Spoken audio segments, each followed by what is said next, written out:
Latinos Out Loud podcast. Latinos. Yeah, that's what this is. Latinos Out Loud.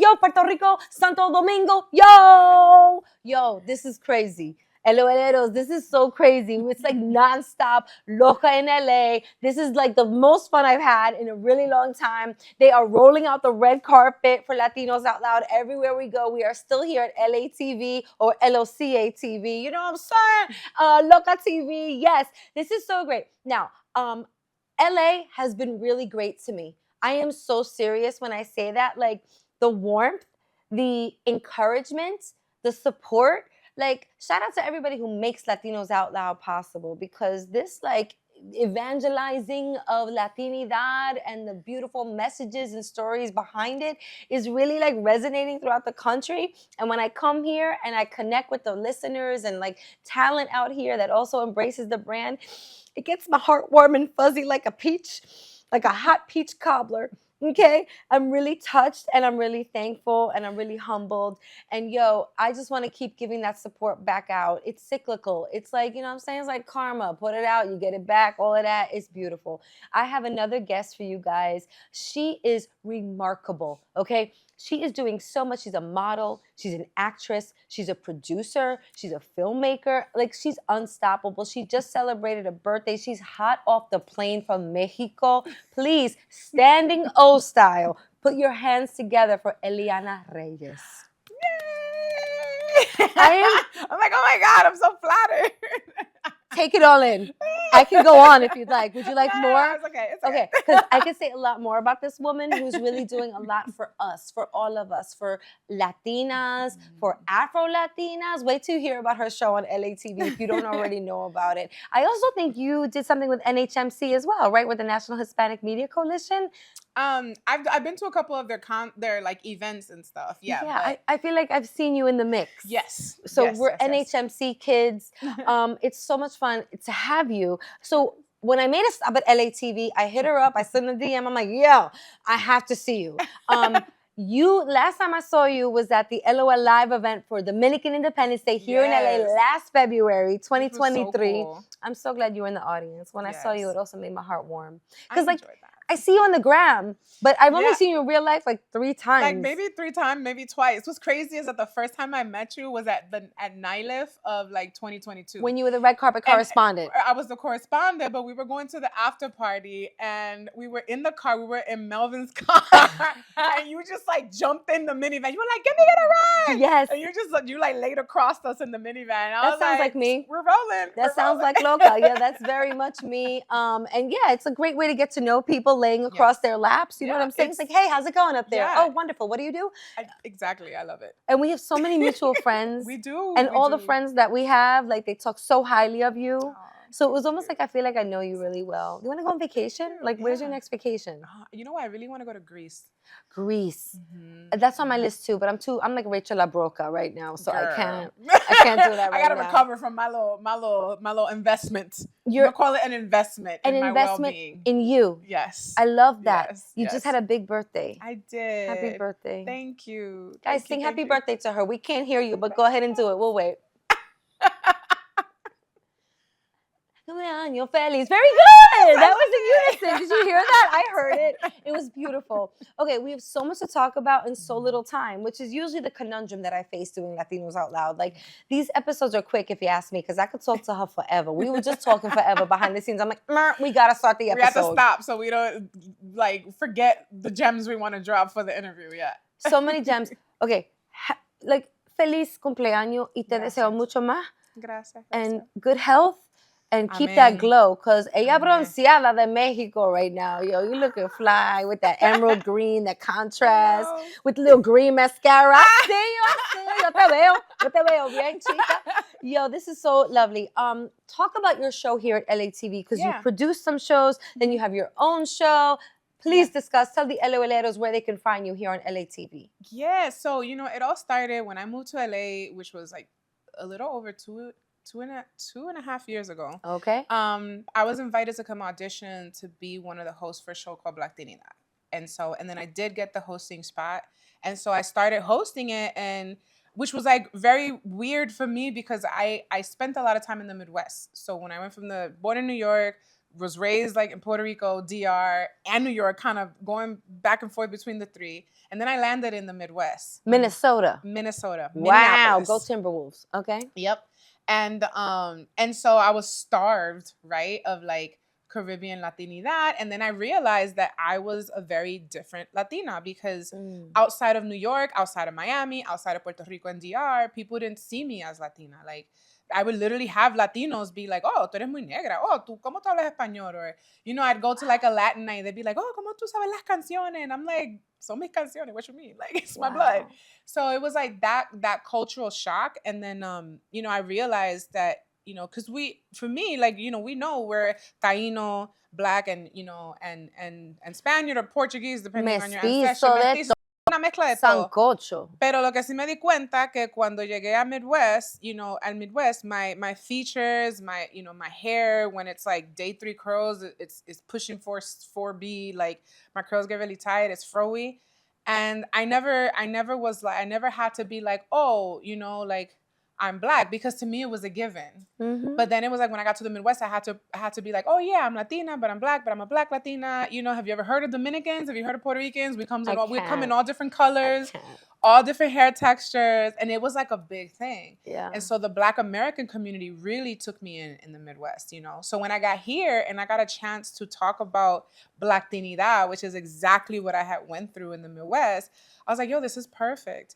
And then I hosted the show for a year. They asked me to become a producer for that show. Yay. And then, you know, I'm an Aries, so I really like my time. So I don't do well with structure. Like, I had a whole corporate career. I was like, I'm never going back to working for nobody. Because I was a self-employed artist for like 7 years. Wow. And then so when they asked me to produce, I was like, I'll do it part-time.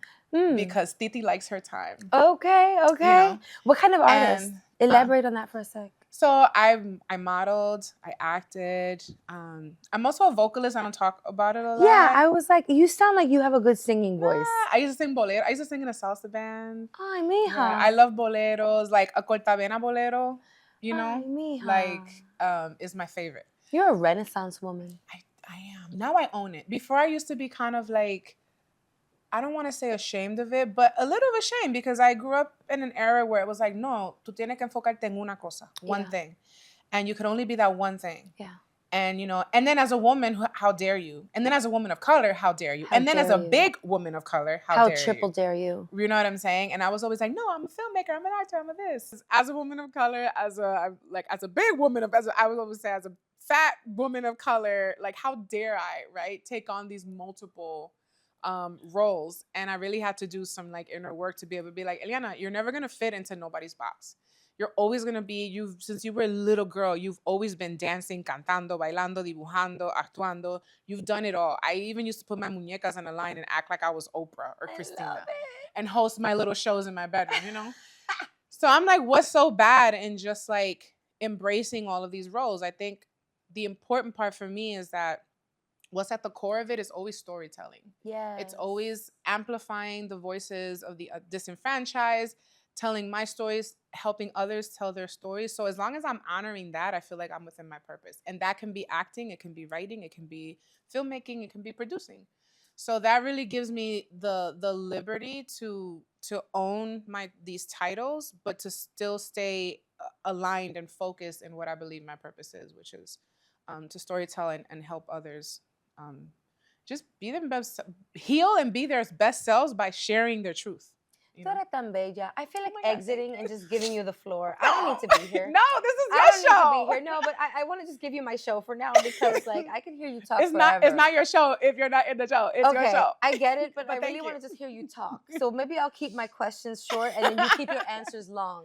Oh my God. Tan bella. Okay, so you have the show here. You're producing here. Yes. You also got a film popping. I do. Okay, so wait, let me backtrack. So Black Dignidad is about like this nuanced experience, right? Of being a Black Latino, of being Afro-Latino. We also talk a lot about African Americans that have Latino roots, like have the Latino grandma, have the Latino grandpa. And because there's this really nuanced lived experience that happens. And so it's kind of a safe space to talk about that, you Yeah. know. And then when I did it part-time, and then I was like, okay, I'm kind of good at this. And then they brought me on as full-on like showrunner of the entire Afro-Latino pillar. So I have another show Y'all that I heard that? produced. Y'all heard that? Okay.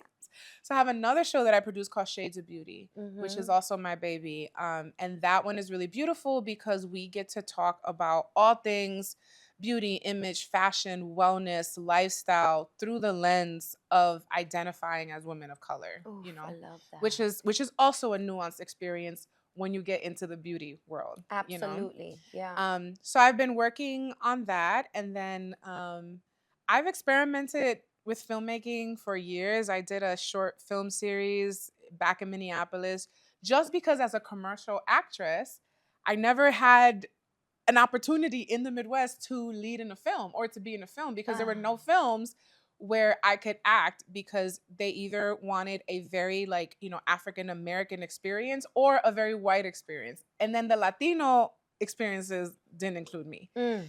And I would have my agents, I was well represented in the Midwest, and I would always get told like, you know, you're just not what they're looking for when they're casting Latinas. God, we hear this know. story so often. Yeah. It's so wrong. Please Mhm. continue. It gets me mad. Yeah, you know, it's annoying because you're just kind of like, well, I'm like, okay, open up your mind, open up your world. But we want to see know. you. We want to see you on screens. Mhm. But not, I guess, the powers that be. Right? Like there's definitely a level of gatekeeping that happens. And so so I was like, you know what? Just like when I was a kid, I was also told, tú eres muy gordita to be dancing. And what did I do? I went and made my own dance line, my own dance team. And I was like, yo voy a bailar, no me importa. Yes. So I did the same thing. I was like, okay. I was like, I'm not Latina enough. I'm gonna make my own films. And it was like, yo, no budget. It was me and my boy Teddy and his camera. And I don't know, I guess since I was a kid, I just always had this, I guess it's a skill of like taking a vision and synthesizing the information down into like actionable steps to make the vision come to life.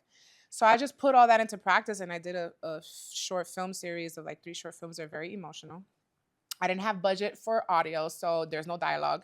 But what I did, because I used to do spoken word and singing, I wrote a song and I performed it. And so that's what you hear over one of the films. And then the other 2, I'm narrating kind of the internal dialogue of what's happening as you watch the film. Girl, where so they're very personal. They're on my YouTube. Oh, I was going to where Yeah, tell the there's- LOLs where yeah, we there's can- there's a link on my link tree on Instagram. It's called Anamnesis, which translates to the recollection of memories. So that project really is what inspired my new project, because I've always been someone that like I process trauma and pain and even joy through writing.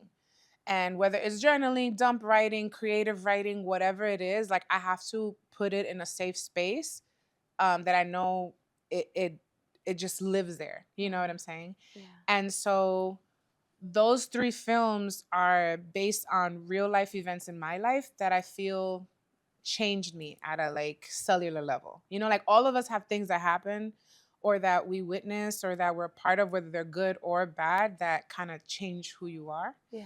And so one of those films is called Life on Hold, which is about my father going to prison and being sentenced for 30 years. Wow.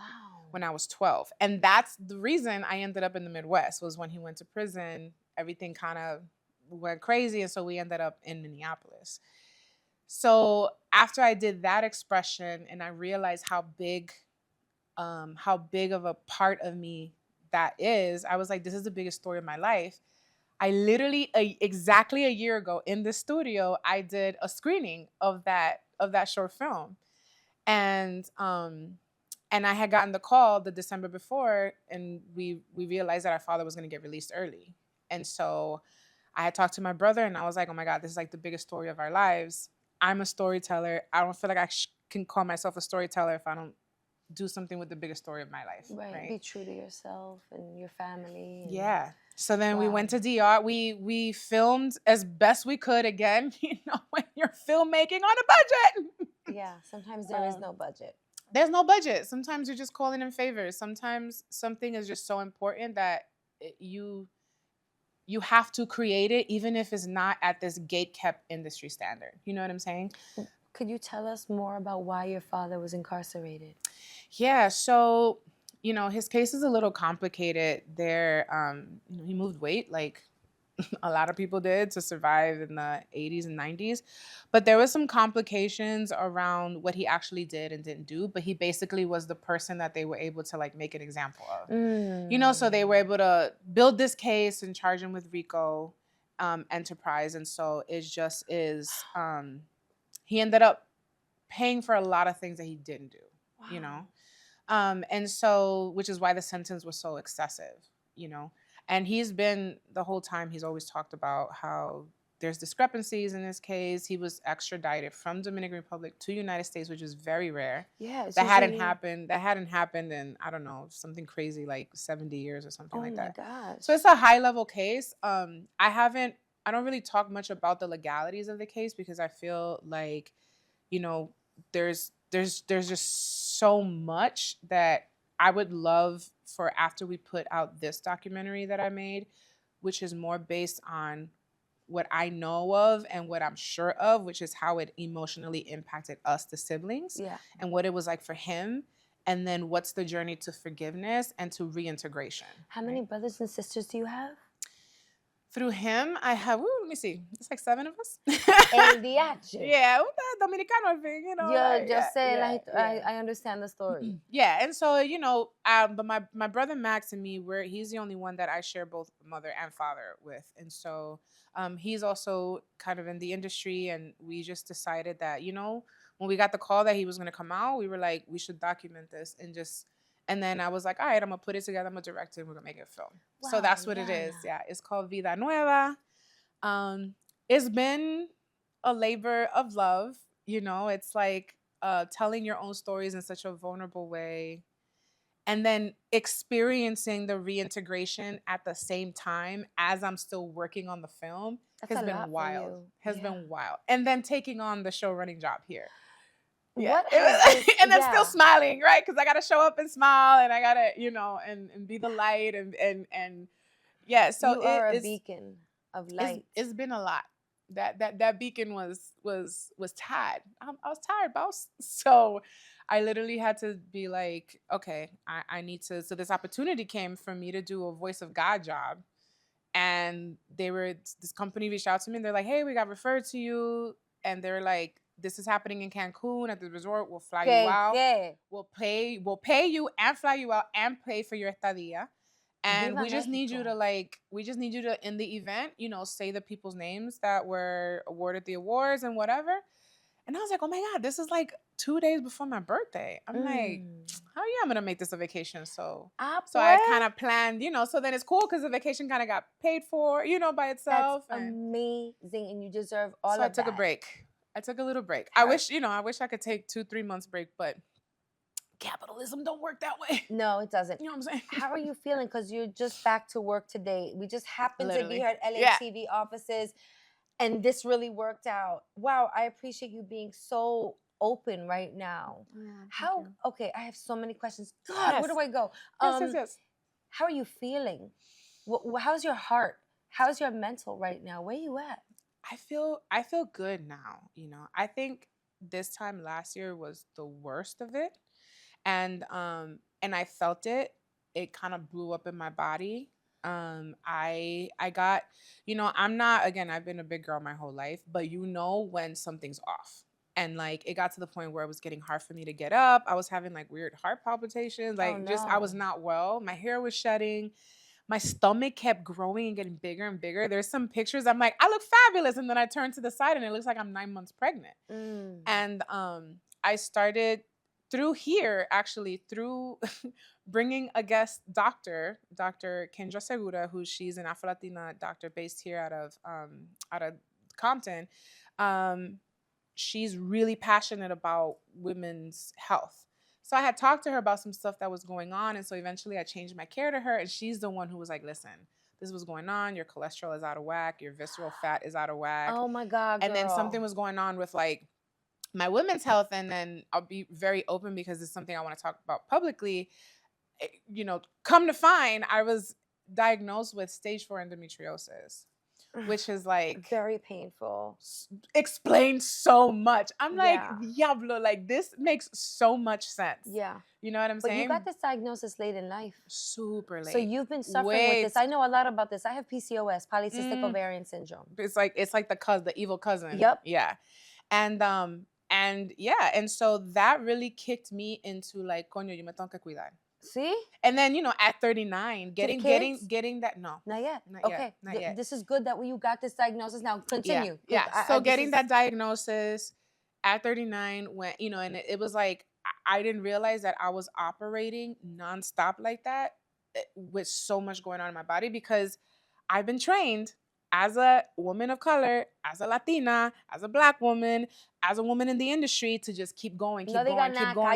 Sweep it You know what under I'm the saying? rug. Like, you just keep going, and then you just like, you just keep going, you know? And then eventually your body is going to shut the fuck down. Can I curse? Yeah, of course. Okay. I'm like, shut the fuck down. That's fine. So that's what happened. Literally, my body was like, I hit almost 300 pounds. You know what I'm saying? And like, a lot of people couldn't tell because I'm tall. I'm like pushing 5'10", you know, like, but I did not feel well. So then again, producing my shows, I had a guest, Masi Arias. Everybody knows her. We love her. Fitness. Yeah. And something happened. Like, I don't know if she looked at me and was like, ella necesita ayuda, but I was praying for months. I was like, you know how you get those ads that are like, we're looking for 12 women to go through it. I was like, I'm going to sign up for one of these because I need a transformation. Like, I don't feel well. So between working with Dr. Kendra and getting the diagnosis and doing what I need to do to figure that out, then Masi offered to work with me in a collaboration with her company, True Supplements. Yay. And so it has completely changed my life. Like, I've not only like the 50 pounds that I've lost, I feel like that's like, I'll tell you a little bit of my story after, but go ahead. I just feel like that was kind of the cherry on the pie, right? But like, really just like getting back in tune with my body, taking care of myself, saying no to certain things, saying yes to me. You know, like, it's been cutting off like toxic relationships, like just making room for nothing else but like my well-being, like really prioritizing my well-being. Yes, baby. So this trip was kind of like it was like the wrapping of the bow of this like 9-month journey I've been on of like learning to prioritize myself. Yes. You know, and so I'm excited now going into my 40s to keep that. Welcome, by the way. Thank you. Welcome. I made it to the 4th floor, It's not so bad, yo. I'm just saying, I'm pretty focused these days. It's pretty good. I honestly, we're really redefining what 40 means, I feel like, because I know we don't look. No. You look like a freaking baby. Like, out the womb, baby. I couldn't believe when she told me she was 40. I was like, okay. Little known fact. I used to weigh 225 pounds. Wow. And I felt that same way. Yeah. I had my second kid. And I'm like, I don't feel good. Something is wrong. Yeah. I'm rolling around on stage doing my sketch comedy in New York. I'm breaking ankles. Well, not breaking ankles, but spraining ankles. Yeah, and like just not feeling good. My heart was racing. I couldn't really walk fast. Like, I'm like, something is going on here. Up. Yeah. And like, I had been a big girl my whole life. And PCOS had a lot to do with that because I don't break down sugars the way everybody else does. Right. I have to take a drug to supplement to like help my metabolism and everything. Yeah, which affects insulin resistance. All of it. And like, it's a whole thing. I had to change my diet. My skin was looking terrible. You know, my niece just got diagnosed with PCOS. And she's also a thick mama. And she's getting married this October. I'm like, look, please take it from me. If you want to have children, you've got to start planning and programming your body now. Yeah. I didn't know that. Yeah. You know, I started trying to have babies when I was in my 30s. And I kept miscarrying. I lost 7. You know what I'm saying? I'm sorry. 7? No, I lost 5. I had 2. I was pregnant 7 times. And I only have 2 kids out of all those pregnancies. But my body was rejecting them. My body was miscarrying. And one time there was a genetic abnormality because my body wasn't working. Right. And so you almost wasn't optimized. Yeah. There's this like, it's like a tuning fork that you have to like align with all of the sounds that resonate. You have to adjust your diet. You know, get the right amount of sleep, get educated on the ailments that you're facing, know what's in your genetic background, know those ailments that your ancestors and your whole family was faced because they may pop up in your 40s and your 30s and your 50s, whatever. So it's a lot of work, but I, like you, have been working on me for like the past 5 years.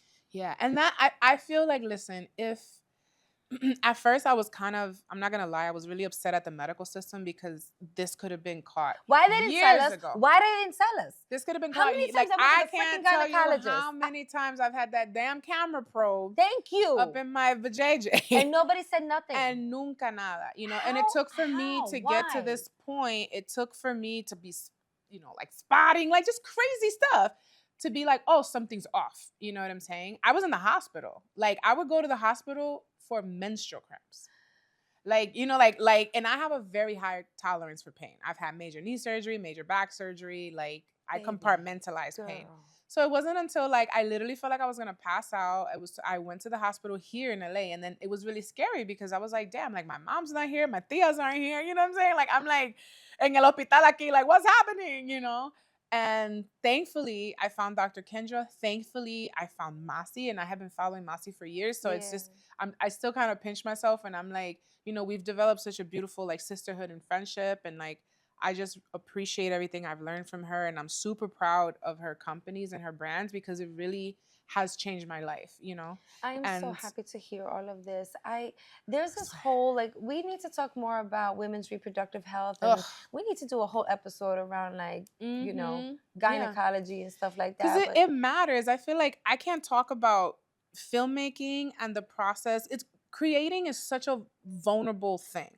Filmmaking is a very vulnerable process because like not only are you getting your ideas out of your brain and putting them out, then you have to deal with like putting them out to the world, yeah, right? And the feedback and the criticism and the this and the that. So it's a very vulnerable, I think filmmaking is a very sacred process. So I can't talk about like what it takes for me to create these stories, put them out, what it takes for me to produce these shows without talking about the other side of it, of like how am I as a human, the human force behind creating these things. yeah. And the industry will suck you dry, and if you are not taking care of yourself, you will get so caught up in that rat race that life will be like, hey, párate. Can we hug? You know? Yes.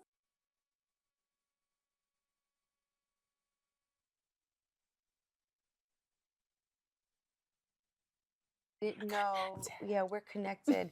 I hate that we have to end this episode know. kind of abruptly. There's so much more to talk about. Part That's 2, okay. you're coming to New York in a few weeks. Maybe we'll have a part 2 in New York. Okay. Maybe. Or maybe I need to come back here because there needs to be a Yeah. part 2. There needs to be kind of a whole other thing, actually. Yeah. We should talk about this more. Yeah.